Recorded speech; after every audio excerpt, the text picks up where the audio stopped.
You heard the actual performances. Now I want to share with you a perspective of the importance of embracing and learning other cultures. I will invite to the stage Dr. Doug Guthrie and our interpreter, Mr. Leon King. Please welcome. I'm going to introduce him.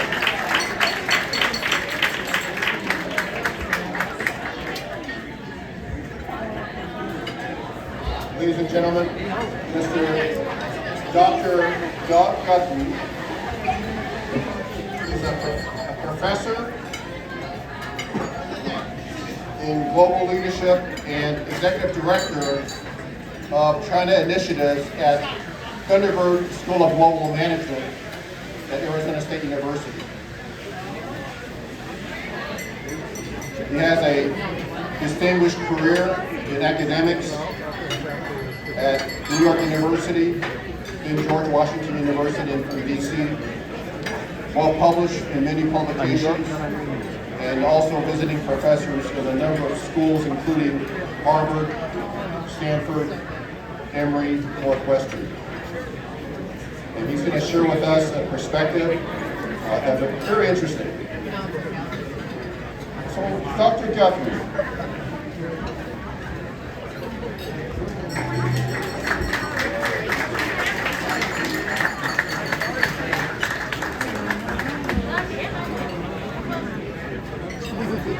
Dr. Guthrie,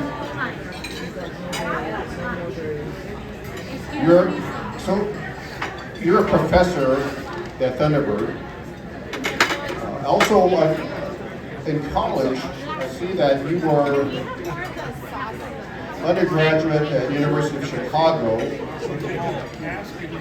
with an undergraduate degree in East Asian languages with an emphasis in Chinese literature. That's interesting. So what's a kid from the Midwest of European ancestry doing learning Eastern culture? 因为谢谢你请我到这边来。For asking me to come here. 我小时候，你刚讲到了，你刚讲了，我是在美国的中部长大了，所以我没有想到国际的情况。 Well, and you just mentioned that I grew up in the Midwest. 那个时候我没有想到国际的情况，我只想美国的情况。那我在大学的时候，我要做什么呢？我要学美国的经济学。 At the time, I never paid attention to what's happening in the United States, let alone the world. And then I specialized in. 原来是我要学经济学。 I had originally planned to study economics. 但是那个时候我在这个大学，我有一个台湾来的室友。 However, at school, I had a roommate who's from Taiwan. 他说我们第2年级要学什么？他说 ，Doug， 我跟你讲，你肯定要学中文。 So we were wondering what we should be taking in our sophomore year and our second year anyway. And he said, you must study Chinese. 我说中文，为什么呢？中文有什么感兴趣的？他说我跟你讲，中国是你的前途。中国是人口最大的一个国家，而且我们刚开始了这个经济改革的情况。 And I said, well, why Chinese? I have no interest in Chinese. But he said, China has a long history and has the world's most largest population. And 还有我们刚开始这个经济改革的情况。 And we will be opening up in the economy also. 所以第2年级我就开始学习中文，然后我心里想就恋爱了。So, starting with my second year, I started to learn Chinese, and I fell in love with it. 我真的恋爱好，我就了解了，我的心里想我就是中国人。And I felt in my heart that I am Chinese. 所以那个时候是89年的春秋的时候，天安门的事件就开始了。And at the time it was 1989 in the spring. 那个天安门的运动开始了。And it started the Tiananmen Square incident. 所以我就第3年级留学了到台湾去了，然后我就变成一个中国人。So in my 3rd year, I went to study in Taiwan, and I became a Chinese person. 然后我回来的时候，我变了我的那个专门学了，我不是经济学，我是东亚系的，然后学了中国的文言文。And originally I was in economics, and then I specialized in East Asian. 然后我就毕业了，就是这样子。And then I graduated, and that's my life history. Dr. Guthrie, can you just do a mind bend here, ladies and gentlemen? We've got an American of European ancestry speaking Mandarin Chinese, Chinese American speaking English translating, and we're all Americans. Embracing culture. Embracing culture. Dr. Guthrie, as an undergraduate, once you graduated with the East Asian Studies and Chinese literature, was that just kind of a lark and you just went on to do something else, or how did that move you forward in your next step academically or in your career? 我毕业了以后，我就知道我要继续学习中国的机制改革的情况。After I graduated, I knew that I had to continue studying Chinese to understand the Chinese economy. 所以我到了加州伯克莱大学，就学了中国的经济改革的情况。So when I got to UC Berkeley, I started to study or specialize in the Chinese economic transformation. 然后94年的时候，我就直接到上海去了。阿拉上海的，我心理上就是上海人。In 1994, I started to live in Shanghai. 你是上海人。然后我就毕业了，但是那个时候我去了很多地方，在上海就去看很多上海的经济改革的情况，写了一本书，写了一个博士论文什么的，就变成一个教授。In Shanghai, I studied and learned about the Chinese economic transformation, and I wrote my thesis and a book on as a result of my studies. Yes, so 后来我就当成一个教授，然后就是跟很多学生跟他们讲，为什么应该觉得中国是世界上很重要的一个地方，而且中国和美国的关系是非常非常重要。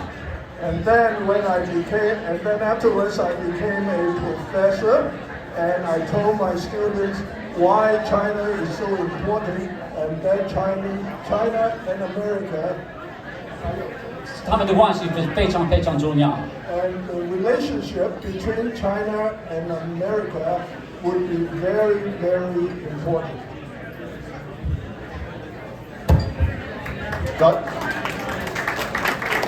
Ladies and gentlemen, I have another question for Dr. Guthrie, but before I do, I just want to highlight that translation is a critical part of international communications, and what you heard was a technique called consecutive translation compared to a simultaneous translation that sometimes you hear in the background of some language in the foreground at the same time translating. So this is a consecutive style of translation. Dr. Guthrie, I understand that next in your career, you worked and lived in China at Apple University, representing Apple in China. So how did your Chinese language and understanding of the culture help you? Did that give you special access to the Chinese government and the officials representing Apple? So Thank you for that, Barry. And I'll switch to English just so I can communicate directly with you, but we're still going to hear translation of what I'm thinking in Chinese. 谢谢你的问题，我们呢还在翻译，同时后翻译的。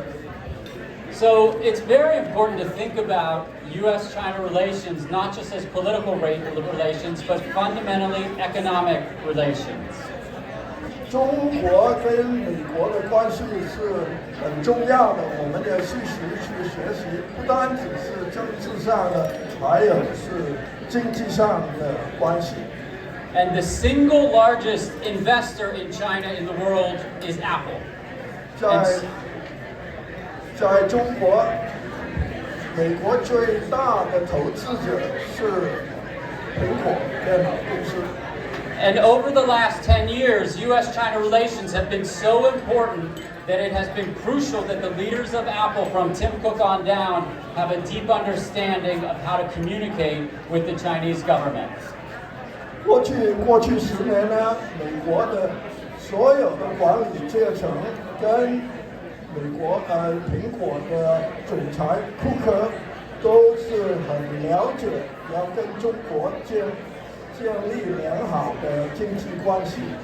So my job, in addition to doing leadership development for Apple young executives, was to help the Apple government relations team and the executive team have a close relationship with the Chinese government. And being able to speak to them in their language was probably the most important skill I ever developed.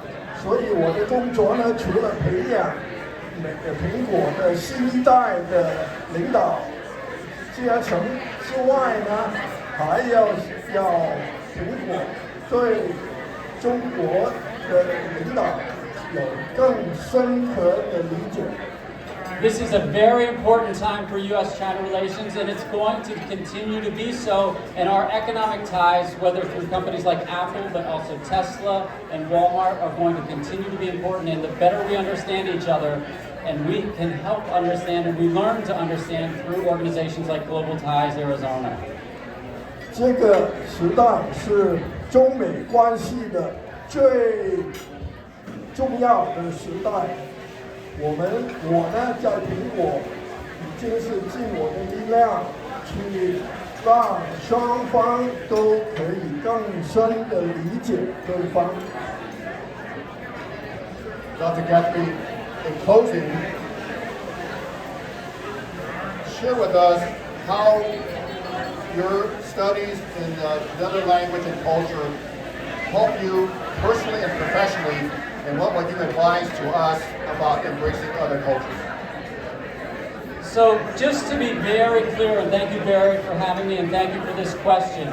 For me, studying Chinese language, literature, history, and then economics changed my life because it opened my eyes to how important the rest of the world is. It helped me understand the ways in which we have to have close relations with international bodies, and in this case, the world's two largest economies are the world's two largest trading partners. We must continue to have these relationships, and we must continue to sit together and eat together and celebrate Chinese New Year together. And the more we do that, and the more we rely on organizations like Global Ties Arizona to help us do that, the better the relationship is going to be. Dr. Guthrie, thank you for sharing your remarks, and I also want to acknowledge our translator, Mr. Leon Eng. And here's a family story, is that he has family members that are career diplomats, U.S. His son David is a political officer in the U.S. Embassy in Ankara, Turkey, and daughter-in-law Julie is the Consul General in the U.S. Consulate Office in Istanbul, Turkey. Congratulations. Barry, can I say one more thing? Just to emphasize this point, I was just in China in December of this past year, so it was my first time back in 4 years since COVID started. And this is a time that feels to me like the most important time in U.S.-China relations, maybe in the last 30 years. And the citizen diplomacy and the types of ways that we can build ties through organizations like Global Ties Arizona and Global Ties United States. This is so important. It's so important right now. So thank you for having me. 我在12月的时候回到大陆，是4年来我头一次到中国大陆。中美的关系是很重要的，我不能够多说。所以以后的实践对中美的关系，都是我们要尽量的理解跟培养。 Thank you, Dr. Doug Guthrie and Mr. Leon Ang.